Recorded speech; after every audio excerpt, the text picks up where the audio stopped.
If there are certain annotations that you keep on using, then you can use favorites to always have them handy. So in order to do that, simply go to favorites right here, and here you can see that there's 4 shapes by default. So what you can do is you can select a fill right here, you can select an outline right over here just like this, and then you can select a shape of your choice just like this, and you can change out the text and everything else, the color of the text, and click on the plus button, and that shape has been added onto the favorite. So you can see that that is how you can use that out. You can also go around over here and add in more quick styles over here as well, just like this.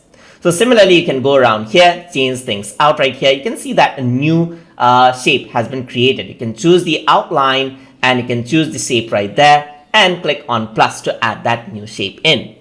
Let's say there's a call out right here. Let's say, for example, you use this call out pretty often. So simply go around here and make this call out. Go on to favorites, and what you can do is you can select this, click on the plus icon right here and add them out. So now these shapes are always there for you to use. So if you don't want to go out into call out, shape time and again, if you use the same shapes time and again, then you can just use the favorite quick styles to save the styles in and then use them whenever you want.